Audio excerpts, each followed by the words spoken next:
संत रामपाल जी महाराज एक ऐसे महान संत जिन्होंने अपनी सतभक्ति, तत्व ज्ञान, करुणा और सेवा के बल पर समाज में नई मिसाल कायम की है।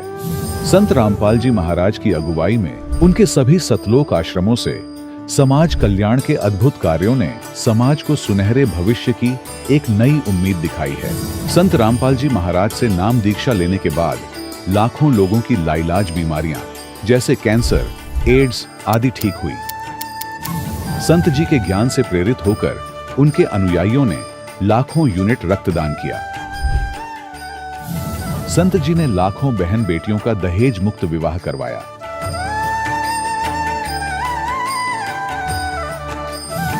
संत जी ने लाखों लोगों का नशा छुड़वाया, करोड़ों उजड़े परिवार बसे।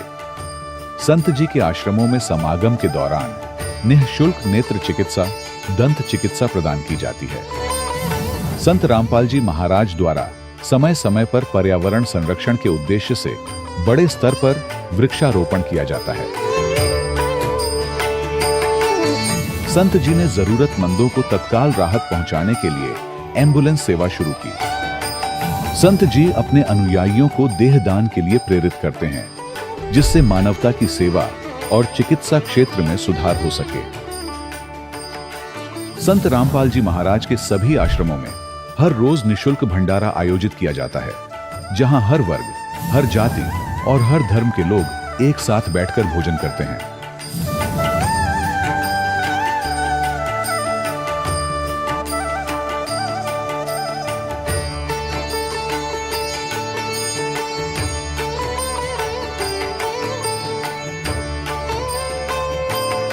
संत रामपाल जी महाराज के आश्रम में हजारों बुजुर्गों को सम्मान और प्यार के साथ जीवन जीने का अवसर मिलता है। उनके खाने, रहने और स्वास्थ्य की पूरी जिम्मेदारी संत रामपाल जी महाराज उठाते हैं। अनाथ बच्चों के लिए संत रामपाल जी महाराज के सभी आश्रम किसी वरदान से कम नहीं। यहाँ उन्हें शिक्षा, संस्कार और भविष्य के लिए बेहतर अवसर प्रदान किए जाते हैं। चाहे बाढ़ हो, भूकंप या महामारी, संत रामपाल जी महाराज और उनके अनुयायी हमेशा ही जरूरतमंदों के लिए सबसे आगे खड़े रहते हैं।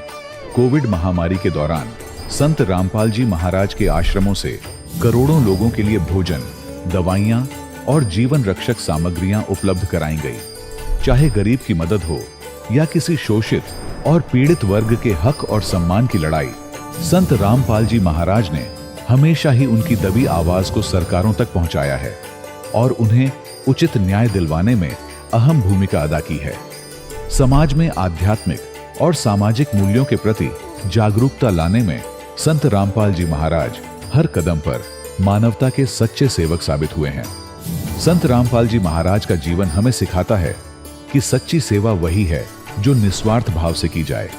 आइए हम भी इस महान सेवा के कार्य में इस महान संत से जुड़ें और संत रामपाल जी महाराज से नाम दीक्षा लेकर अपने जीवन को धन्य बनाएं।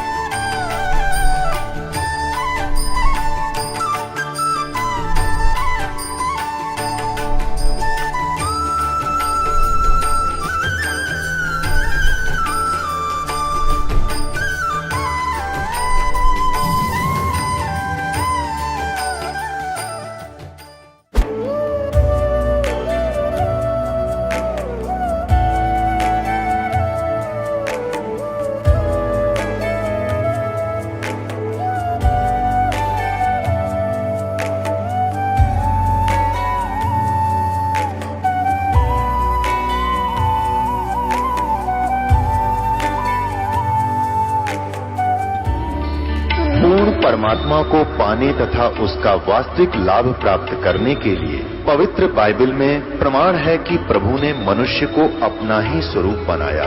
6 दिन में सृष्टि रचकर 7वें दिन विश्राम किया।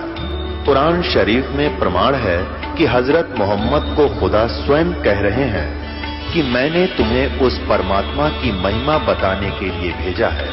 वो परमात्मा कबीर है जिसने 6 दिन में सृष्टि रची तथा 7वें दिन तख्त पर जा विराजा।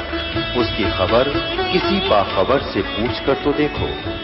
कृपया अवश्य सुनिए जगत गुरु तत्वदर्शी संत रामपाल जी महाराज के अमृत वचन। नमस्कार दर्शकों, छत्तीसगढ़ के सरगुजा जिले की रहने वाली गीता जी ने अपनी जिंदगी में ऐसी भयंकर परिस्थितियों का सामना किया जो सुनने भर से रोंगटे खड़े कर देती हैं। गीता जी कई गंभीर बीमारियों से पीड़ित थीं। टीबी, शरीर में कीड़े पड़ना, खून की कमी और जख्मों में सड़न, ये सब उनके जीवन का हिस्सा था। उन्होंने अनेकों डॉक्टर को दिखाया, परंतु पूर्ण रूप से संतुष्टि नहीं मिली। इतना ही नहीं, उन्हें एक पागल कुत्ते ने भी काट लिया था, लेकिन वे बिना इलाज के ही ठीक हो गए। गीता जी का मानना है कि यह सब पूर्ण परमात्मा की सतभक्ति के कारण संभव हुआ। आज वह पूर्ण संत की शरण में हैं और उनकी सभी बीमारियां जड़ से समाप्त हो चुकी हैं। तो आइए सुनते हैं गीता प्रजापति जी की यह अनोखी और प्रेरणादायक कहानी उन्हीं की जुबानी। नमस्कार जी। सत साहब सर जी। क्या नाम है जी आपका? गीता प्रजापति। गीता जी, आप कहाँ से हैं? मैं ग्राम बेलदगी, जिला सरगुजा, छत्तीसगढ़ से हूँ सर जी। संत रामपाल जी महाराज जी से नाम उपदेश आपने कब लिया? मैं संत रामपाल जी महाराज से नाम दीक्षा 26/5/2016 में ली। संत रामपाल जी महाराज जी से नाम उपदेश लेने से पहले आप क्या भक्ति साधनाएं करती थीं? मैं संत रामपाल जी महाराज जी से नाम दीक्षा लेने से पहले मेरे पापा जो करते थे, बोलते हैं खूटा भगत में, मतलब जैसे कबीर परमेश्वर का ही भक्ति करते थे, लेकिन वहाँ शास्त्र अनुकूल भक्ति नहीं बताते थे, शास्त्र के विरुद्ध ज्ञान देते थे। और वहाँ पूजा पाठ, मतलब सभी देवी देवताओं का पूजा करने के लिए बोलते थे, मतलब मना नहीं करते थे वहाँ। और मतलब मेरे पापा भी करते थे उन्हीं का भक्ति, वहाँ भी सच साहेब बोलते थे। मतलब तो फिर क्या कारण बना कि आप संत रामपाल जी महाराज जी की शरण में आईं? मेरे को कृमिनाशक बीमारी था, मतलब पूरे शरीर में कृमि था, कीड़ा। जैसे मैं लैट्रिन करने बैठती थी तो उसमें बहुत ज़्यादा कीड़ा निकलता था और वो खुजली भी करता था, या फिर मैं कहीं लग जाती थी तो मेरे को चोट आते थे कहीं पर भी, तो उसमें तुरंत ही कीड़ा पड़ जाता था और कीड़ा निकलता था। फिर पापा बहुत ज़्यादा इलाज भी करवाए थे और दवाई भी दिए थे, लेकिन उससे ठीक नहीं हो रहा था। जगत गुरु तत्वदर्शी संत रामपाल जी महाराज का बुक मेरे बड़े वाले भैया है, वो पढ़े। इसके बाद मेरा वो कृमिनाशक वाला बीमारी था वो ठीक हो गया, एकदम जड़ से ख़त्म ही हो गया। और मैं पहले मीठा नहीं खाती थी। बरवाला धाम संत रामपाल जी महाराज के आश्रम से मेरा भाई नाम दीक्षा लेके आया। इसके बाद सुबह शाम दोपहर को मतलब उनका आरती चलने लगा घर में, तो वो एकदम से जड़ से ही ख़त्म से, मतलब मेरा बीमारी ठीक हो गया। और मैं सबसे मीठा भी खाती हूँ अनेकों प्रकार के, लेकिन मुझे फिर से दोबारा वो बीमारी नहीं हुआ है। इसके बाद 2014 में मुझे टीबी हुआ, मतलब मैं नाम दीक्षा नहीं ली थी, मतलब ब्लड जाता था थोड़ा थोड़ा स्टार्टिंग में। इसके बाद मेरा छोटा वाला भाई है और पापा बोले कि हम लोग भी नाम दीक्षा लेंगे। फिर वहाँ संत रामपाल जी महाराज के आश्रम में बरवाला गए। इसके बाद वहाँ से नाम दीक्षा लेके आए तो मेरा वो बीमारी था वो थोड़ा थोड़ा कम होने लगा। मैंने नाम दीक्षा नहीं ली थी उनसे। फिर घर में जब सत्संग आरतियाँ चलती थी तो मैं उसमें ध्यान नहीं देती थी, मतलब मैं उस टाइम इस ज्ञान से बिल्कुल अज्ञान थी, मेरे को ज्ञान नहीं था संत रामपाल जी महाराज का जो बताते हैं, सत्संग में बताते हैं और जो आरती सब में चलती है उसमें मैं ध्यान नहीं देती थी। इसके बाद पापा बोले 2016 में कि चलो बेटा तुम्हें भी नाम दीक्षा दिलवा देता हूँ। तो उस टाइम मुझे संत रामपाल जी महाराज का लॉकेट पहनने का बहुत ही ज़्यादा शौक़ था, जबकि मेरा बीमारी भी था और मुझे इंटरेस्ट नहीं था उस टाइम भक्ति में कि मैं भक्ति करूं। और मैं उस टाइम जानना भी नहीं चाहती थी कि संत रामपाल जी महाराज कौन हैं, कहाँ से और क्या बता रहे हैं। इसके बाद यहाँ नज़दीकी नामदान केंद्र अंबिकापुर में लाए मेरे को और वहाँ नाम उपदेश दिलवा दिए संत रामपाल जी महाराज से।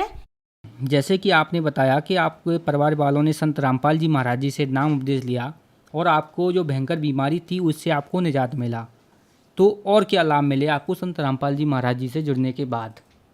जी, मुझे संत रामपाल जी महाराज जी से नाम दीक्षा लेने के बाद बहुत ही ज़्यादा आर्थिक लाभ हुए हैं, जिनका अगर मैं बताना चाहूँ तो उनका शब्दों में बयान नहीं कर सकती।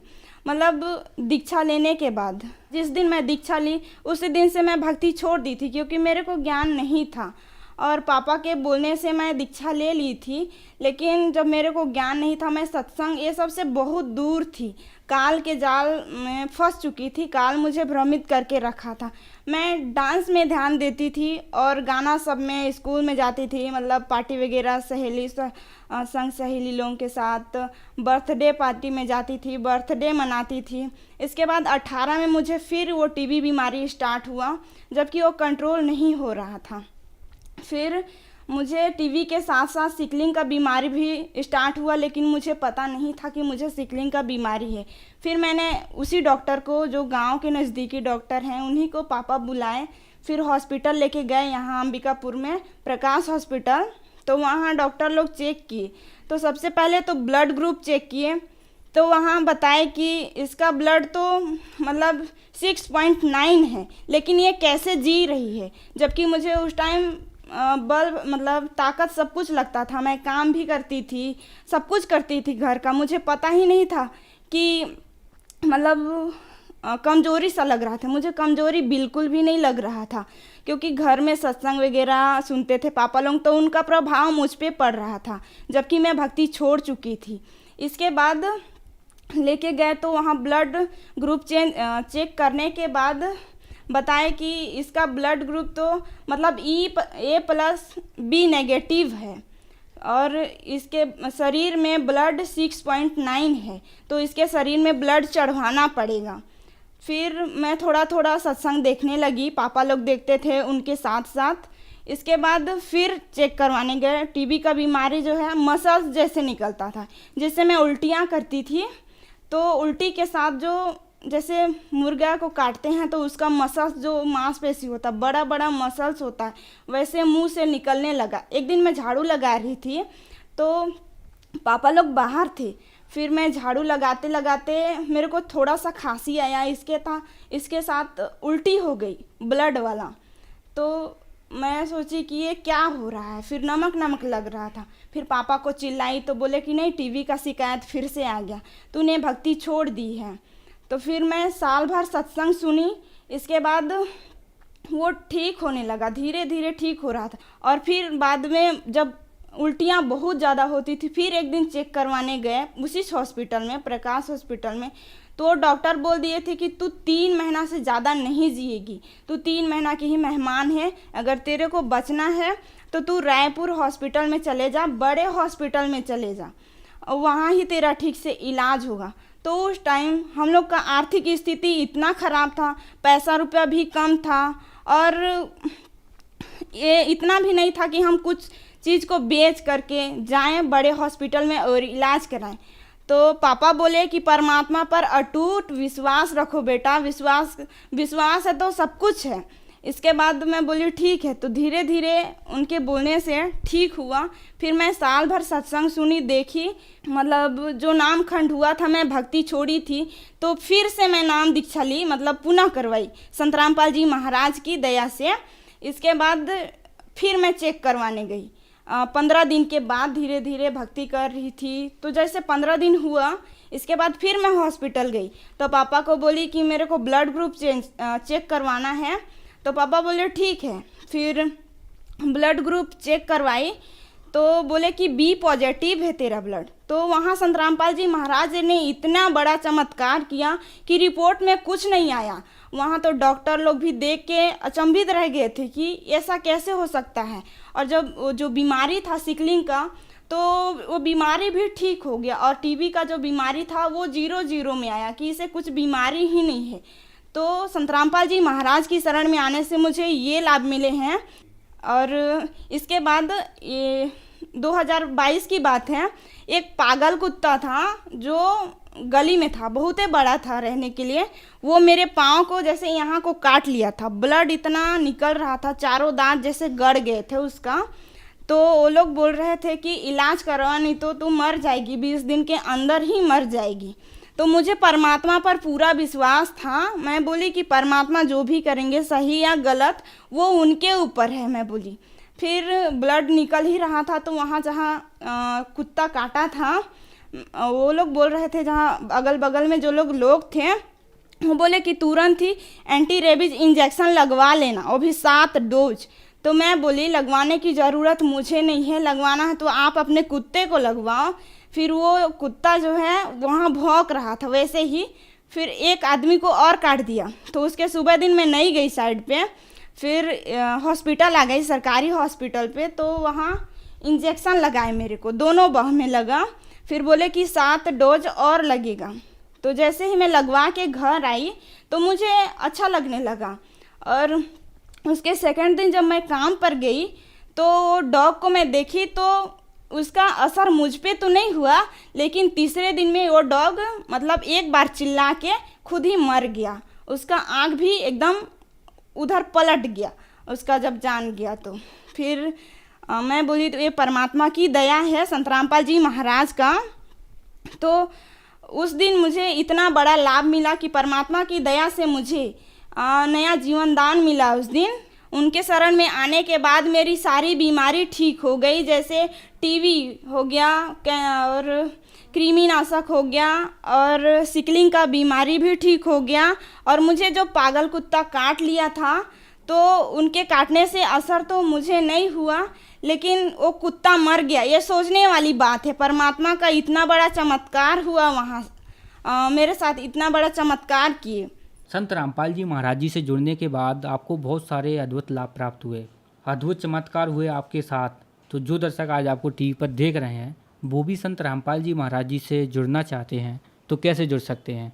संत रामपाल जी महाराज का रोज़ शाम को 7:30 बजे से 8:30 बजे तक उनका एक प्रोग्राम आता है। उसे जगत के भाई बहन सभी से मैं हाथ जोड़ के प्रार्थना करती हूँ कि 1 घंटे का सत्संग आप लोग ज़रूर देखिए। और वहाँ सत्संग जब चलता रहता है तो उसके नीचे एक पीली पट्टी आती है, उसमें आश्रम का नंबर है, मतलब उसमें कांटेक्ट करके आप पूरा पता पूछ के और अपना नज़दीकी नामदान सेंटर में आके नाम दीक्षा ले और अपना आत्मा कल्याण करवाएं। पूरे विश्व में संत रामपाल जी महाराज ही एक ऐसे संत हैं जो कि सभी रिलीजन की हॉली बुक्स में से एक प्रमाणित ज्ञान बता रहे हैं और अपने से एक भी नहीं बता रहे हैं। जो उसमें लिखा है, जैसा लिखा है वैसा ही बता रहे हैं। सभी जगत की भाई बहन से मेरी हाथ जोड़ के प्रार्थना है कि आप भी जल्द से जल्द आएं और अपना नाम दीक्षा लें और अपना आत्मा कल्याण करवाएं। धन्यवाद जी। सत साहेब। दर्शकों, अभी आपने सुने संत रामपाल जी महाराज से दीक्षा प्राप्त करके सुखी हुए भक्त के अनुभव। अब देखिए जगत गुरु तत्वदर्शी संत रामपाल जी महाराज के मंगल प्रवचन। तो पुण्यात्मा, आप उन पुण्यकर्मी प्राणियों में से हो, उन best, good, better, best 3 quality होती है। आप उस बेस्ट क्वालिटी की पुण्यात्मा हो जो आपको ऐसे समय में मानव शरीर मिला, इस भक्ति काल में, मोक्ष काल के अंदर, मोक्ष समय है ये, मुक्त होने का ये गोल्डन चांस इसी समय होता है कलयुग के अंदर ही, और वो ये है बीचली पीढ़ी। और अब जिसको ये मानव शरीर प्राप्त है, आप बहुत ही पुण्यकर्मी प्राणी हो, आप युगों युगों से परमात्मा के चरणों में रहे हो, लेकिन आप गलती कर गए, यहां से निकल नहीं पाए। आपके पास इस भक्ति समय में की हुई भक्ति साधना की जो पूंजी थी, जो आपकी भक्ति धन था आपका, वो बहुत घना था, जिस कारण से आप न जाने कितने युगों तक फिर सिलप गए। जो पुण्यात्माएं इस मोक्ष काल में पार नहीं हो पाएंगी, उनके पास भक्ति धन तो बहुत हो जाएगा, क्योंकि ये सत साधना ऐसी है, इसकी भक्ति से, इसकी साधना से भक्ति धन बहुत हो जाता है। और यदि पार नहीं हुआ और फिर वही रह गया तो फिर उसको लुटेरे लूट लेते हैं। ये काल एक लुटेरा है जिसके लोक में आप रह रहे हो। ये 1 नंबर का ठग है, बंटवारा कहा है संतों ने इसको, जो सुनियोजित तरीके से आपकी आपके भक्ति धन का नाश करवाता है।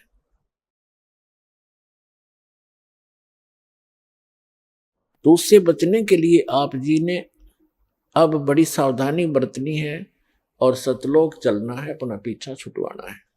मनुष्य शरीर प्राप्त करके जो प्राणी भक्ति नहीं करते तो वो अपना जीवन नाश कर जाते हैं, और जो भक्ति करते भी हैं अंतिम श्वास तक सावधान नहीं रहते तो वो भी बने बनाए काम को बिगाड़ लेते हैं। भक्त को अंतिम श्वास तक साधना करनी पड़ेगी, मर्यादा में रहना पड़ेगा। जैसे खेल के खिलाड़ी होते हैं,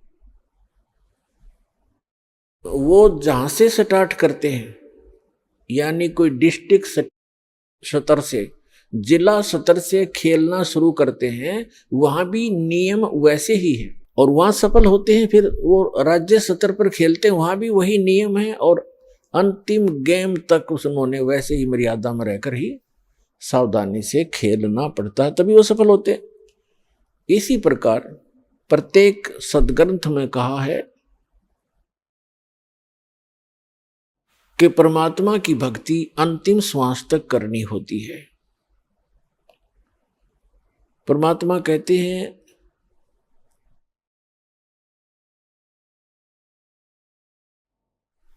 राम नाम रटते रहो जब तक घट में प्राण, कभू तो दीन दयाल के बनक पड़ेगी कान। ये सूक्ष्म वेद की वाणी है जो परमात्मा अपने मुख कमल से स्वयं ही आकर के बोला करते हैं यथार्थ ज्ञान। इसी का समर्थन दिया है यजुर्वेद अध्याय नंबर 40 के मंत्र नंबर 15 ने।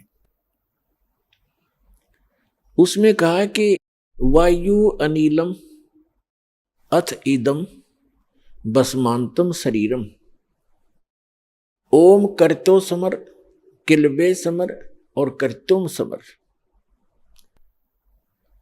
अंतिम श्वास तक इस जीवन का, इस शरीर के नष्ट होने तक इस ओम नाम का जाप काम करते करते करो, सिमरण करो, विशेष कसक के साथ यानी श्रद्धा के साथ, एक विशेष आस्था के साथ इसका सिमरण करो, और मनुष्य जीवन का मुख्य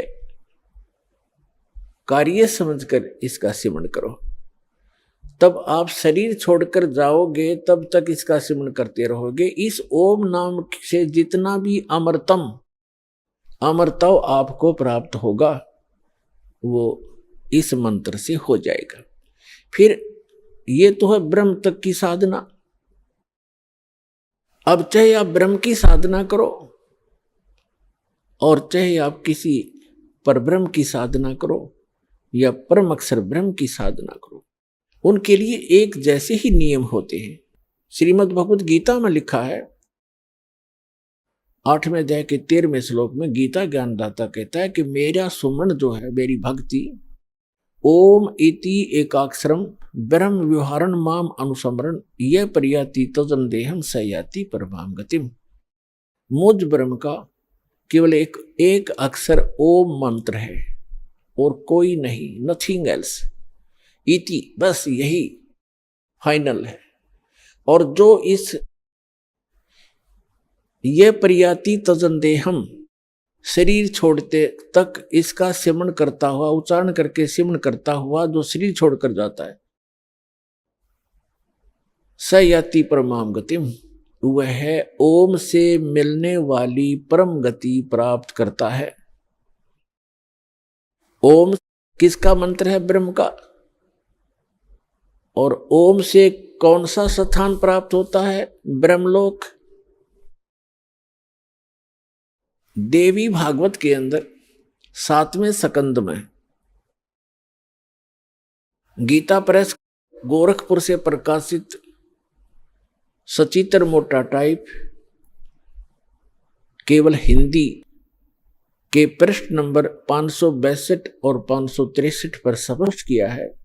देवी हिमालय जी को कह रही हैं कि सभी पूजाएं त्याग दे, अन्य किसी देव में आस्था मत कर राजन, केवल एक ब्रह्म की साधना कर, ओम उसका नाम जाप है, ओम का सिमरण कर और ब्रह्म पाने का उद्देश्य कर, इससे तेरा कल्याण हो जाएगा। तू ब्रह्म लोक में चला जाए, उसको प्राप्त हो जाएगा ब्रह्म को, और वो ब्रह्म, वह ब्रह्म ब्रह्मलोक रूपी दिव्य आकाश में रहता है, यानी वो ब्रह्मलोक में रहता है। यजुर्वेद अध्याय नंबर 40 के मंत्र 17 में 2 पुरुष बताए। एक तो ये वेद ज्ञान दाता ब्रह्म है, ये कहता मैं ब्रह्म हूं, सो अहम खम ब्रह्म, अहम ओम खम ब्रह्म, मैं ओम, मेरा ओम नाम है, मैं ब्रह्म हूं, और खम माने ब्रह्मलोक रूपी दिव्य आकाश में, वहां मैं रहता हूं। और जो पूर्ण परमात्मा है वो गुप्त है, वो प्रोक्ष है, वो ऊपर के तेजों में लोकों में रहता है। यजुर्वेद अध्याय नंबर 40 के मंत्र नंबर 10 से 13 तक स्पष्ट कर दिया है कि परमात्मा की यथार्थ जानकारी, परमात्मा कैसा है, वो जन्म लेता है नहीं लेता है, साकार है या निराकार है, उसके विषय में तत्वदर्शी संत बताते हैं। धीराणाम, उनसे सुनो, तत्वदर्शी संत वो बताएंगे वास्तविक ज्ञान, उनसे सुनो, और विद्वान और अविद्वान की पहचान भी वो संत बताएंगे। फिर श्री मद भगवत गीता अध्याय नंबर 4 के श्लोक नंबर 32 में वर्णन किया है कि यज्ञों की विशेष विस्तृत जानकारी सच्चिदानंद घन ब्रह्म के मुख से बोली हुई अमर वाणी कबीर वाणी के अंदर विस्तार के साथ कहा गया है। वो तत्व ज्ञान है, उसको समझने के बाद प्राणी फिर पूर्ण रूप से सब कर्मों से मुक्त हो जाता है। चौथे अध्याय के 34वें श्लोक में गीता जी में कहा है, उस तत्व ज्ञान को तत्वदर्शी संतों के पास जाकर समझ, वो तत्वदर्शी संत तुझे उस तत्व ज्ञान का उपदेश करेंगे। इसे सिद्ध है कि गीता ज्ञान दाता तो उस परम अक्षर ब्रह्म की, उस सच्चिदानंद घन ब्रह्म की जानकारी भी नहीं रखता, उसके पाने की विधि उसके पास नहीं है। उसके लिए परमेश्वर स्वयं आते हैं, अपना अमृत ज्ञान आपके लिए यहाँ भरकर चले जाते हैं अपनी अमृत वाणी में, फिर अपने गवाह बनाते हैं प्रत्येक युग में। अब कलयुग में जो उन्होंने अपने साक्षी बनाए हैं, आदरणीय धर्मदास साहिब जी बांधवगढ़ वाले, उनको परमात्मा मथुरा में मिले, जहां पर वो अपने हिंदू धर्म के गुरुओं द्वारा बताई हुई साधनाओं के आधार से तीर्थ यात्रा पर निकला हुआ था। उनको ज्ञान दिया, सच्चाई से परिचित कराया। उसके बाद वो प्यारी आत्मा परमात्मा के चरणों में पड़ के बुरी तरह रोई। फिर उसको परमात्मा सतलोक लेकर गए, जहां से हम आए थे, और जो वो सुखमय स्थान है जहां कभी जरा और मरण नहीं होता, जहां वृद्ध अवस्था नहीं है, जहां मृत्यु कभी नहीं होती। फिर उनको तीसरे दिन वापस छोड़ा तो वो परमात्मा कबीर साहिब के गवाह बने कि परमात्मा कबीर आप ही परमात्मा हो। क्या बताया है कि आज मोहि दर्शन दियो जी कबीर, आज मोहि दर्शन दियो जी कबीर, अमर लोक से चलकर आए काटन इस काल की जंजीर। अमर लोक से चलकर आए आप सीधे सहसरी जाते हैं। तो पुण्यात्मा उसके पश्चात उन्होंने अपने गवाह बनाए आदरणीय स्वामी रामानंद जी काशी वाले, उनको सचखंड लेकर गए। वो योगी पुरुष अपने आप में योगी पाक रहे थे, चारों वेदों और गीता पुराण आदि के वह ब्रह्मज्ञ ज्ञाता प्रसिद्ध हो रहे थे। जब परमात्मा ने बताया कि स्वामी जी 4 वेद और पुराण 18, ये एक उजड़ जेरा है, तत्व ज्ञान परम साहेब का वो तो ज्ञान उचेरा है। रामानंद जी वेदों पर गर्व करते थे, पुराणों और गीता पर गर्व करते थे कि इस कंप्लीट स्पिरिचुअल नॉलेज है, संपूर्ण अध्यात्म ज्ञान है।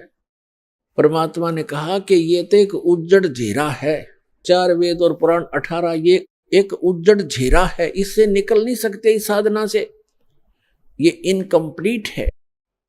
फिर रामानंद जी के भ्रम को निवारण करने के लिए सचखंड लेकर गए। वहां देखा अपना वास्तविक स्थान और परमात्मा बैठे सिंहासन पर, राजा के समान, सिर पर मुकुट, सफेद छत्र और राजा की तरह अनंत कोट ब्रह्मांड के संचालक के सिंहासन पर विराजमान प्रभु को देखा उस 5 वर्ष के बालक के रूप में, और फिर अपना वास्तविक रूप बनाया, फिर बालक रूप धारण किया, फिर उस महापुरुष को वापस छोड़ दिया। तब स्वामी रामानंद जी ने कहा था कि दोहु ठोर है एक तू, दोहु ठोर, वहां भी आप हो यहां भी आप हो। दोहु ठोर है एक तू, भया एक से दो, और गरीब दास हम कारणे आए हो मगजो। तुम साहेब तुम संत हो, तुम सतगुर तुम हंस, गरीब दास आपके रूप बिना और न दूजा अंश। मैं भक्त, पहले तो विद्वान पाक रहे थे, मैं ऋषि को आवे थे स्वामी रामानंद पंडित जी। फिर कहते मैं भक्त मुक्त हुआ, मेरा भरम कर्म भयो नाश, गरीब दास निज ब्रह्म तुम, यानी निज ब्रह्म यानी वास्तविक भगवान आप हो, मुझे हुआ दृढ़ विश्वास। तुम स्वामी मैं बाल बुद्धि, बरम करम भयो नासु, गरीबदास निज ब्रह्म तुम मोय हो गया दृढ़ विश्वास। तो पुण्यात्माओं, ये दूसरे गवाह उस कबीर भगवान के। तीसरे आदरणीय मुल्कदास साहिब जी, आदरणीय मुल्कदास साहिब जी को परमात्मा मिले। कहते 100 छल छिद्र मैं करूं अपने जन के काज, और हिरण्यकशिपु जो मार जो मैं नरसिंह धर लूं साज। एक समय परमेश्वर कबीर जी इस धरातल पर आए हुए थे। जैसे ये क्या करते हैं परमात्मा, कई प्रकार से लीला करते हैं। ये 3 सतिथि में रह करके अपने सभी ब्रह्मांडों को चलाते हैं, सब जीवों की संभाल करते हैं। एक सतिथि में ये सतलोक में रहते हैं अपने ओरिजिन, अपने ही अन्य रूप में, और दूसरी सतिथि में वो क्या करते हैं, प्रत्येक युग में एक बालक रूप धारण करके और किसी सरोवर में कमल के फूल के ऊपर आकर विराजमान होते हैं, जिस कारण से वो नारायण कहलाते हैं। नार माने जल, आयन माने उस पर आकर निवास करने वाला, इसलिए सत्यनारायण कहलाते हैं। सत्यनारायण माने अविनाशी परमात्मा। धीरे धीरे बड़े होते हैं, उनको निसंतान दंपत्ति उठा ले जाते हैं। वहां लीला में तरीके से बालक की तरह बिल्कुल एक जनसाधारण की भूमिका करते हैं। कोई भ्रम में कहता है कि ये कोई कहीं मिला होगा, कोई डाल गया होगा, जैसे भी अटकलबाजी चलती रहती है, चलती रहो, सच्चाई कुछ अन्य ही होती है। जिस कारण से वो परमात्मा धीरे धीरे बड़े होते हैं, छोटी ही उम्र में, छोटी आयु में ही बड़े बड़े विद्वानों के छक्के छुड़ा देते हैं आध्यात्म मार्ग में, और विनम्र रहते हैं, एक पूरी मर्यादा निभाते हैं जो एक भक्त संत को मर्यादा में रह के भक्ति करनी चाहिए।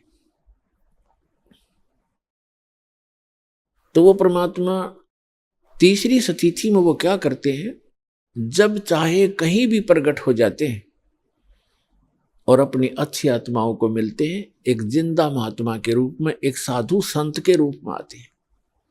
तो कलयुग में जिन भी महापुरुषों को वो तीसरी सतिथि में मिले हैं, उनमें से आदरणीय धर्मदास साहिब जी, आदरणीय मुल्कदास साहिब जी, आदरणीय नानक साहिब जी, आदरणीय दादू साहिब जी, आदरणीय गरीबदास साहिब जी, गांव छुडानी, जिला झज्जर वाले, आदरणीय घीसा दास जी, गांव खेखड़ा, जिला मेरठ, उत्तर प्रदेश वाले। तो इन महापुरुषों को वो परमात्मा जिंदा महात्मा के रूप में मिले हैं। और ये तीसरी प्रकार की सतिथि है। इन सभी महापुरुषों को परमात्मा सचखंड लेकर गए, फिर उनको वापस छोड़ा। तो इन्होंने अब मुल्कदास जी को कैसे मिले? तो वो परमात्मा जो तीसरी प्रकार की स्थिति में कभी भी आकर कहीं कुछ समय रह जाते थे।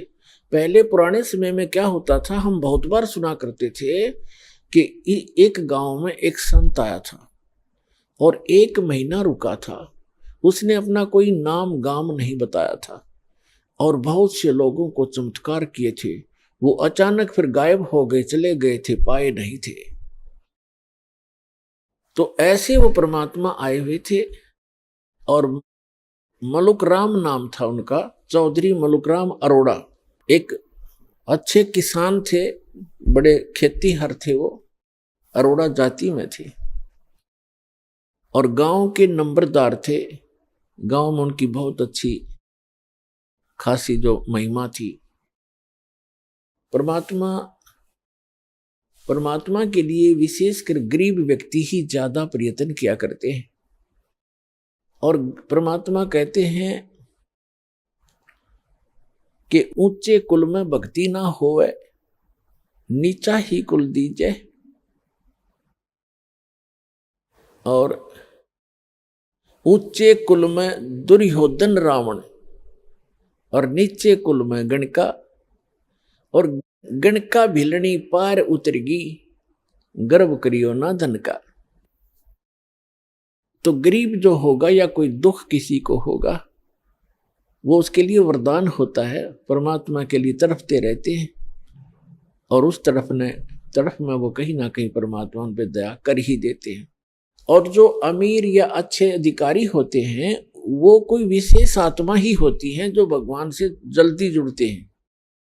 अपनी परंपरागत साधनाएं तो वो कितने ही करते रहे क्योंकि उनमें प्रेरणा पिछड़ी है, लेकिन विशेष पुण्यात्माएं जो होती है वो ही सुख में भगवान की शरण में आती हैं क्योंकि उनके पिछले संस्कार ज्यादा अच्छे होते हैं। तो गरीब व्यक्तियों के घर में परमात्मा एक गांव में गए, उनके शिष्य थे, जब वो तीसरी स्थिति में साधु संत रूप में प्रकट थे। तो भक्त परमात्मा जब गुरुजी आते हैं, गुरुजी के सत्कार में समर्पित हो जाते हैं। परमेश्वर एक के घर सत्संग करने गए, अगले दिन शाम ने दूसरे ने प्रार्थना की, भगवान कल हमारे घर करना। सत्संग भी करते थे, वहाँ उनका भोजन पाते थे। तो सब ने चेष्टा हुई, सबके अंदर प्रेरणा बनी कि हमारे घर भी गुरु जी आए, हम भी सेवा करें अपने गुरुदेव की। इस प्रकार परमात्मा ने पहले दिन एक के घर सत्संग किया, वहाँ भोजन प्राप्त किया। अगले दिन दूसरे तीसरे दिन तीसरे के। तो भक्त जब गुरुजी जाते हैं तो अच्छा भोजन बनाते हैं, अच्छा हलवा देसी घी का लगावें, वो डालें, उसके अंदर पानी महक जा पड़ोसियों तक। और परमात्मा के इस यथार्थ ज्ञान का विरोध शुरू से ही रहा है।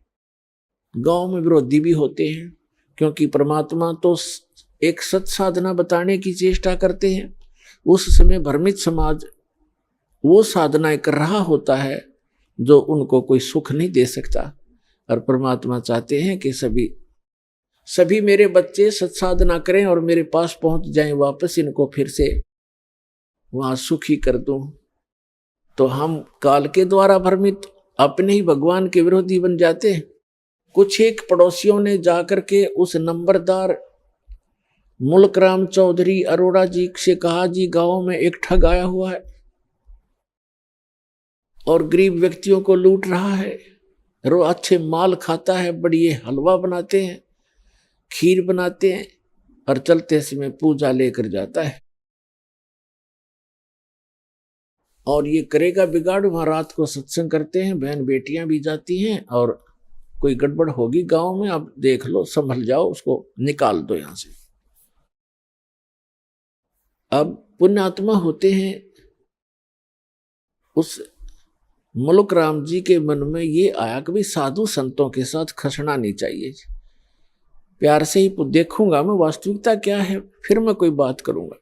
तो मुलुकदास जी ने फिर सावधानी बरती, जिधर सत्संग से उस साइड से गलियों से निकलकर खेतों में जाने लगा तो क्या देखा कि तीसरे दिन किसी के घर में छौंक लगा और फिर हलवे का बनाने का समय हो गया। वो निकल कर जा रहा था, उसने आई महक कि अभी हलवा तो बना रखा है। अगले दिन वो तीसरे के घर में, चौथे के घर में, तो मुलुकदास ने सोचा भाई अब बात तो सचमुच है, तो रोज हलवे खावे है, देखते न्यू कौन है कैसा है। तो परमात्मा बैठे थे, ए ठगवाड़ा ठगी देश, उसको पहचान ले तो फिर हम पारे हो जावे। हम पहचान ही नहीं पाते उस परम पिता को, हम अपनी अटकलों से उसकी डेफिनेशन बनाए बैठे हैं। अब मुलुकदास ने जाकर देखा एक सिंपल सा आदमी बैठा है, दाढ़ी मूछ बड़ी हुई है, सफेद से कपड़े पहना है, गले में माला डाली है जैसे एक साधु संत सादिक है। मुलुकदास ने कहा कि ए भक्त, आप ये क्या कर रहे हो?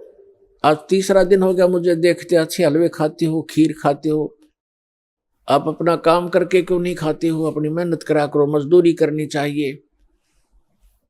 अब जैसा भी वो नेक आत्मा था, अपने हिसाब से उसने खूब औपचारिकता से बात तो कई सारी उल्टी पर कही औपचारिकता से।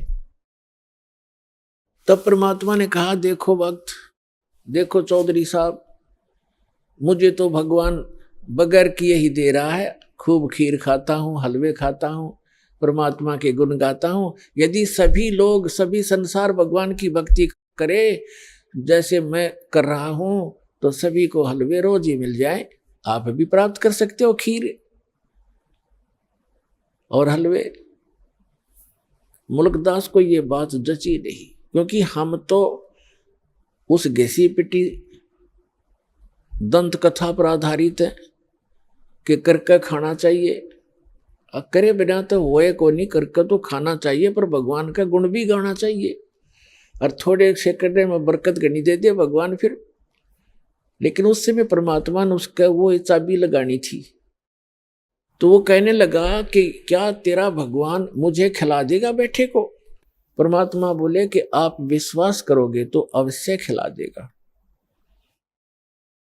तो मुलुकदास ने कहा कि आज यदि आपके भगवान ने मुझे खाना खिला दिया शाम तक, मैं खाली पेट आया हूं घर से भी, तो मैं आपका चेला बन जाऊंगा शिष्य। और यदि आपके भगवान ने आज शाम तक मुझे बगैर कुछ किए खाना नहीं खिलाया तो तुझे मैं अपने खेतों में मजदूर बनाऊंगा। है मंजूर? कबीर साहब बोले मंजूर है मुझे। ठीक है। अब चौधरी साहब चले गए। पहले बड़े वन होते थे, जंगल होते थे, गांव के खेतों से भी थोड़ी दूरी पर जंगल होते थे, चारों तरफ वन।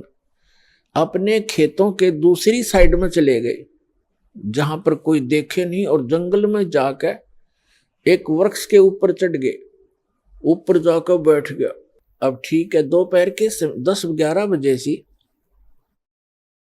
वहां गडरिए आगे, ये भेड़ बकरी चराने वाले, वो कुछ गाय भी साथ में रखते हैं, गौवें भी। उनका कोई त्योहार था। उन्होंने अपने एक साथी से कहा कि आप यहाँ खीर बना लो। वहीं पर एक कुआं था छोटा सा, ये कुआं है यहाँ पर, इसमें से जल ले और यहाँ खीर बना लो इस वृक्ष के नीचे, उसी वृक्ष के नीचे जिसपे वो चौधरी साहब बैठे थे। और हम जा रहे हैं, पशुओं को चरा लेंगे, फिर हम आ जाएंगे 1-2 घंटे में, 12 बजे से। तो वो कहने लगा ठीक है। उसने खीर चढ़ा दी और खीर बनने को हुई, बनी तैयार हुई, तो उसी समय उसने क्या देखा कि बहुत दूरी पर कुछ घोड़ों के ऊपर व्यक्ति डाकू आ रहे हैं। डाकू लोग घोड़ों पर चलते थे, उनको खूब पता था जंगल में पशु चराने वालों को कि ऐसी स्थिति में डाकू लोग आते हैं। वो व्यक्ति तो भाग गया, खीर बनती छोड़ गए अपने साथियों के पास, वो दूर चले गए और आगे को। अब वो आकर देखा, उन्होंने कुआं था वहीं पर, डाकुओं ने पानी पीना चाहा कि रुको पानी पिएंगे, कुआं है। वो पानी पीने के लिए नीचे उतरे, घोड़े वहां खड़े कर दिए। तो देखा, एक ने कहा जी ये तो खीर भी है, यहाँ पर कुछ बन रहा है। उखाड़ कर ढक्कन उठाकर देखा तो खीर बन रही है। तो डाकू कहने लगे भाई अपने उस्ताद से कि उस्ताद भूख लग रही है, लगा ला 2-2 हाथ।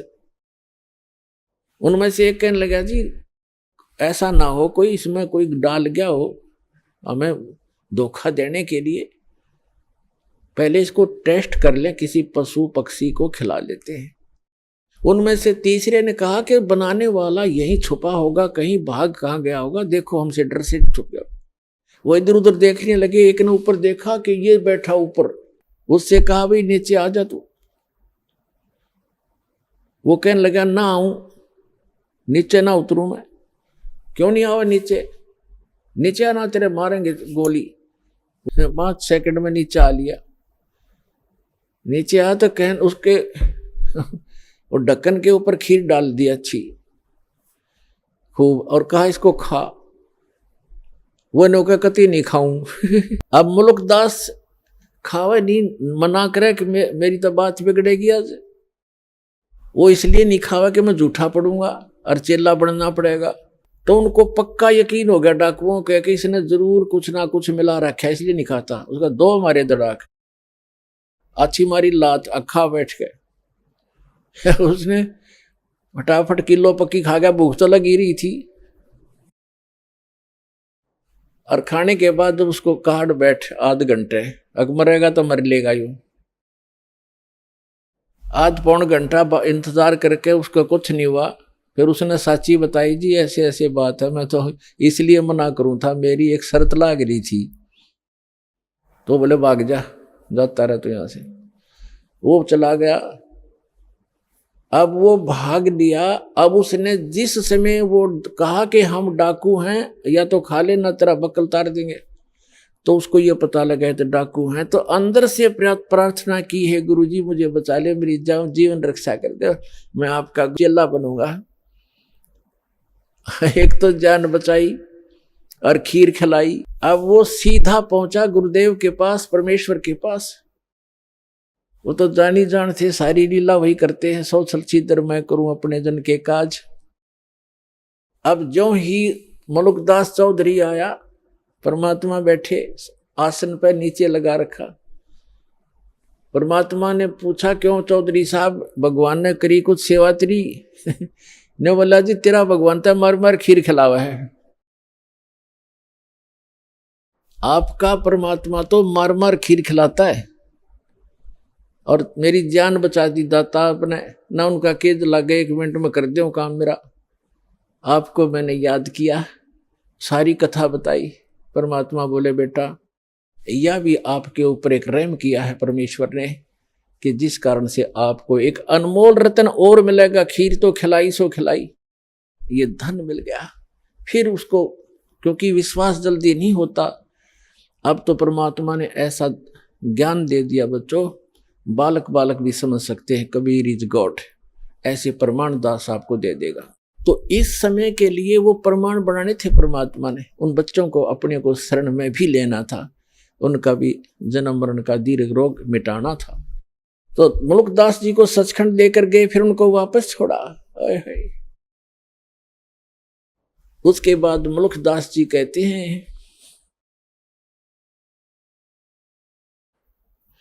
जपोरे मन साहेब नाम कबीर, जपोरे मन परमेश्वर नाम कबीर।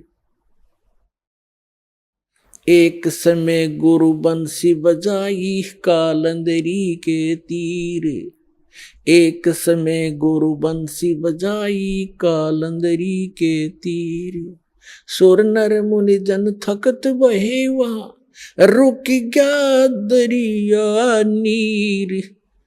जपरे मन परमेश्वर नाम कबीर। 2 दिन का झगड़ा छिड़ गया, तिनक न धरते धीर। दोनों दीन का झगड़ा छिड़ गया, कोई न धरता धीर। कोई गड्ढे कोई अग्न जलावे, ढूंढा ना पायो शरीर। जपोरे मन परमेश्वर नाम कबीर। अमरलोक से सतगुरु आए, काटन यमक जंजीर। अमरलोक से सतगुरु आए, काटन काल की जंजीर। दास मलूक सलूक कहत है, खोजो खसम कबीर। जपरे मन परमेश्वर नाम कबीर। जपरे मन साहेब नाम कबीर। अमलुकदास जी फिर ये कहते हैं कि जपो रे मन, उस परमेश्वर नाम कबीर का नाम जपो। उस परमात्मा ने जो मंत्र दिया उसका जाप करो। एक समय गुरु बंसी बजाई, कालंदरी के तीर। कालंदरी कहते हैं यमुना को। एक समय परमात्मा मथुरा में गए। धर्मदास जी ने कहा भगवान, वो श्री कृष्ण जी के पुजारी थे। धर्मदास जी ने कहा भगवान, श्री कृष्ण भगवान थे, यहाँ गव्वें चराया करते थे और ऐसे ऐसे बहुत सी, और जमुना के अंदर नहाया करते थे। वो ऐसी बंसुरी बजाते थे, गव्वें भी खींची आ जाती थी, ग्वाल बाल भी उनके मुख की तरफ देखते रह जाते थे। तो परमात्मा ने कहा ठीक है बच्चा, क्या बंसुरी बजाने से और गव्वे और ग्वाल बालों के खींचे आने से ही भगवान सिद्ध होता है? नहीं नहीं, वो तो भगवान थे, वो तो भगवान थे, लाला जी था ना। अब परमात्मा ने सोचा भी इस भोले भगत को कैसे समझाऊं, कौन से तरीके अपनाऊं, क्योंकि प्रमाण बिना जीव बहुत देर से मानता है। तो परमात्मा ने कहा भी, वो जमुना कहा कि जी इधर थोड़ी सी दूरी पर है, वहां चलते हैं। अब परमात्मा ने ऐसे हाथ किया, एक बंसुरी आ गई अपने आप, ये बंसुरी बजाते हैं। और परमात्मा ने जब सुर भरा बंसुरी का, पूरे ब्रह्मांडों में गूंज गई। ऊपर से देवता लोग आकर भी चारों तरफ आकाश में सामने सुनने के लिए अपने अपने वाहनों पर खड़े हो गए। धर्मदास जी देखने लगे कि स्वप्न है या क्या है। फिर क्या देखते हैं कि जमुना नदी का जो जल बह रहा था प्रवाह, वो भी रुक गया उस मालिक की, उस बंसुरी की धुन सुनने के लिए। धर्मदास हक्का बक्का रह गया और चरणों में गिर गया। तो पुण्यात्मा मुल्कदास जी उस चीज का वर्णन करते हैं। एक समय गुरु बंसी बजाई, कालंदरी को तीर। सुर नर मुनि जन थकत बहे वो, रुक गया दरिया नीर। जपरे मन समरथ नाम कबीर। फिर बताते हैं कि दोनों दीन का झगड़ा छिड़ गया और तनिक न धरते धीर। कोई गड्ढे कोई अगन जलावे और ढूंढा ना पाया शरीर। परमात्मा सह शरीर आए थे, तो आपको बहुत बार दास ने प्रकरण सुनाए हैं, बताए हैं। अब वो गए कैसे थे यहां से? सह शरीर आते हैं, सह शरीर जाते हैं। जब परमात्मा बनारस में आए हुए थे, अपनी दूसरे प्रकार की लीला करने के लिए एक बालक रूप में प्रकट हुए थे। नीरू नीमा नाम के निसंतान दंपत्ति उनको उठा ले गए थे। जुलाहा थे, वो मुसलमान जुलाहा थे। वो पहले उसी जन्म के अंदर ब्राह्मण थे, लेकिन मुसलमानों ने उनको मुसलमान बना दिया था, नाम भी चेंज कर दिया था। और कोई साधन ना होने से वो जुल्हे का कार्य करने लगे, जिस कारण से 20-30 वर्ष करते रहे। जुल्हा नाम पक गया तो धीरे धीरे बड़े हुए थे। तो वहां काशी के अंदर गढ़ था हिंदू धर्म के धर्म प्रचारकों का। अभी आपने सुने संत रामपाल जी महाराज के मंगल प्रवचन। आइए अब सुनते हैं संत रामपाल जी महाराज से नाम दीक्षा लेकर सतभक्ति करके अद्भुत लाभ प्राप्त करने वाले अनुयायी के विचार। नमस्कार जी। हाँ जी, नमस्कार जी। ਤੁਹਾਡਾ ਕੀ ਨਾਮ ਹੈ ਜੀ? ਮੇਰਾ ਨਾਮ ਜੀ ਮਮਤਾ ਸਿੰਘਲਾ ਹੈ ਜੀ। ਤੁਸੀਂ ਕਿਹੜੀ ਜਗ੍ਹਾ ਤੋਂ ਆਏ ਹੋ? ਮੈਂ ਸੰਗਰੂਰ ਤੋਂ ਆਈ ਹਾਂ ਜੀ। ਸੰਤ ਰਾਮਪਾਲ ਜੀ ਮਹਾਰਾਜ ਜੀ ਦੀ ਸ਼ਰਨ ਦੇ ਵਿੱਚ ਆਉਣ ਤੋਂ ਪਹਿਲਾਂ ਤੁਸੀਂ ਕਿਹੜੀ ਭਗਤੀ ਸਾਧਨਾ ਕਰਦੇ ਸੀ? ਮੈਂ ਜੀ ਡੇਰਾ ਸੱਚਾ ਸੌਦਾ ਚ ਜੁੜੀ ਹੋਈ ਸੀ ਜੀ। ਮੇਰੇ ਫਾਦਰ ਤੇ ਮੇਰੇ ਦੋ ਭਰਾ 1960 ਦੇ ਵਿੱਚ ਮਸਤਾਨਾ ਜੀ ਤੋਂ ਉਹਨਾਂ ਨੇ ਨਾਮ ਲਿਆ ਸੀ ਜੀ। ਜਦੋਂ ਮੈਂ 10ਵੀਂ ਚ ਪੜ੍ਹਦੀ ਹੁੰਦੀ ਸੀ ਤਾਂ ਮੇਰੇ ਭਰਾ ਸੀ, ਜਦੋਂ ਉਹ ਨਾਮ ਚਰਚਾ ਹੁੰਦੀ ਜਾਂ ਕੋਈ ਹੋਰ ਹੁੰਦਾ ਤਾਂ ਉਹ ਮੈਨੂੰ ਆਪਣੇ ਨਾਲ ਲੈ ਕੇ ਜਾਂਦੇ ਹੁੰਦੇ ਸੀ ਜੀ। ਜਿਵੇਂ ਕਿ ਤੁਸੀਂ ਦੱਸਿਆ ਵੀ ਤੁਸੀਂ ਡੇਰਾ ਸਿਰਸਾ ਦੇ ਨਾਲ ਤੁਹਾਡਾ ਪਰਿਵਾਰ 1960 ਤੋਂ ਲੱਗਿਆ ਹੋਇਆ ਸੀਗਾ, ਤੇ ਫਿਰ ਤੁਸੀਂ ਸੰਤ ਰਾਮਪਾਲ ਜੀ ਮਹਾਰਾਜ ਜੀ ਦੀ ਸ਼ਰਨ ਦੇ ਵਿੱਚ ਕਿਵੇਂ ਆਏ? ਹਾਂਜੀ, ਇੱਕ ਦਿਨ ਮੈਂ ਟੀਵੀ ਦੇਖ ਰਹੀ ਸੀ ਜੀ। ਅਚਾਨਕ ਮੇਰਾ ਸਾਧਨਾ ਟੀਵੀ ਲੱਗ ਗਿਆ। ਉਹਦੇ ਵਿੱਚ ਪਰਮਾਤਮਾ ਇਹ ਦੱਸ ਰਹੇ ਸੀ ਕਿ ਮੌਤ ਦਾ ਦੁੱਖ ਤੇ ਬੁਢਾਪੇ ਦਾ ਦੁੱਖ ਸਭ ਤੋਂ ਜ਼ਿਆਦਾ ਹੁੰਦਾ ਹੈ। ਜਦੋਂ ਕਿ ਮੈਂ ਮਸਤਾਨਾ ਜੀ ਤੋਂ ਇਹ ਸੁਣਿਆ ਸੀ ਵੀ ਜਦੋਂ ਮੌਤ ਦਾ ਦੁੱਖ ਹੁੰਦਾ ਹੈ ਉਦੋਂ ਜਿਵੇਂ ਕਿ ਸਾਨੂੰ 100 ਬਿੱਛੂ ਇੱਕਦਮ ਲੜ ਜਾਣ ਤਾਂ ਸਾਨੂੰ ਮੌਤ ਦਾ ਦੁੱਖ ਇੰਨਾ ਹੁੰਦਾ ਹੈ। ਪਰ ਪਰਮਾਤਮਾ ਜੀ ਨੇ, ਗੁਰੂ ਜੀ ਨੇ, ਸੰਤ ਰਾਮਪਾਲ ਜੀ ਨੇ ਸਾਨੂੰ ਇਹ ਦੱਸਿਆ ਵੀ ਮੌਤ ਦਾ ਦੁੱਖ ਤੇ ਬੁਢਾਪੇ ਦੇ ਦੁੱਖ ਬਾਰੇ ਮੈਨੂੰ ਉਹਨਾਂ ਤੋਂ ਜਾਣਕਾਰੀ ਪ੍ਰਾਪਤ ਹੋਈ। ਤੁਹਾਨੂੰ ਸੰਤ ਰਾਮਪਾਲ ਜੀ ਮਹਾਰਾਜ ਜੀ ਦਾ ਗਿਆਨ ਸੁਣਨ ਤੋਂ ਬਾਅਦ ਚੋਂ, ਕਿਉਂਕਿ ਤੁਹਾਡਾ ਪਰਿਵਾਰ ਬਹੁਤ ਲੰਬਾ ਸਮਾਂ ਸਿਰਸਾ ਡੇਰੇ ਨਾਲ ਜੁੜਿਆ ਰਿਹਾ, ਹੁਣ ਤੁਸੀਂ ਸੰਤ ਰਾਮਪਾਲ ਜੀ ਮਹਾਰਾਜ ਜੀ ਦੇ ਨਾਲ ਜੁੜੇ ਹੋਏ ਹੋ, ਤੁਹਾਨੂੰ ਗਿਆਨ ਦੇ ਵਿੱਚ ਕੀ ਫਰਕ ਲੱਗਿਆ?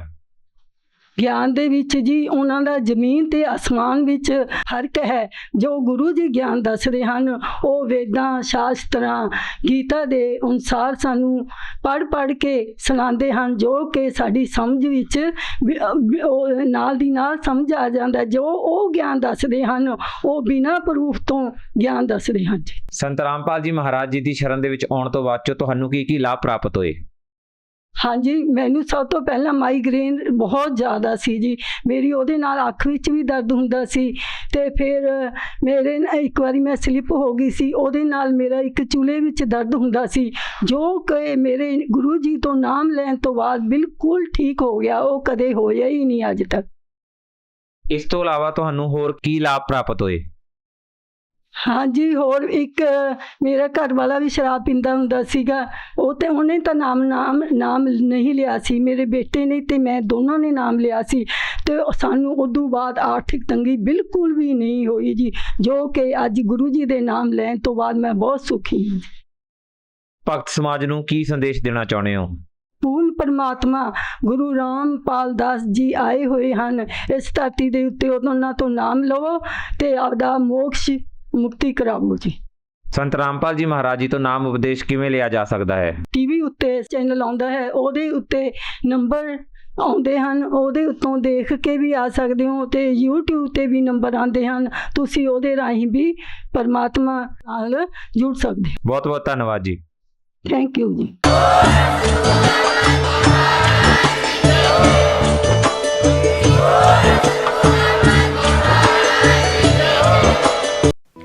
आप सुन रहे थे जगत गुरु तत्वदर्शी संत रामपाल जी महाराज के मंगल प्रवचन।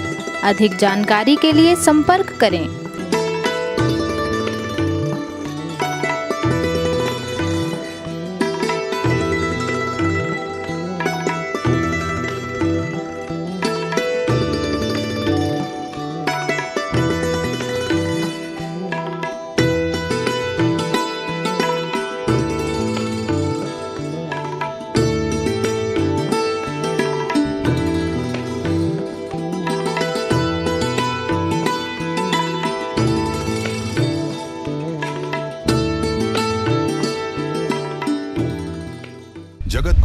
तत्वदर्शी संत रामपाल जी महाराज जी के पावन सानिध्य में भक्ति की अलख जगाने तथा श्रद्धालुओं को सत्य भक्ति मार्ग का रास्ता दिखाने हेतु कनाडा के लोकप्रिय channel the TV NRI channel पर जगत गुरु तत्वदर्शी संत रामपाल जी महाराज जी के मंगल प्रवचनों का प्रसारण प्रतिदिन सुबह 7:30 बजे से 8:30 बजे तक तथा रात्रि 7:30 बजे से 8:30 बजे तक किया जा रहा है। इस सत्य भक्ति मार्ग को अपनाने के लिए अधिक से अधिक सत्संग प्रसारण देखें। इस सत्संग प्रवचन का सीधा प्रसारण संत रामपाल जी महाराज लाइव सत्संग YouTube चैनल और जगत गुरु संत रामपाल जी महाराज Facebook पेज पर भी देख सकते हैं।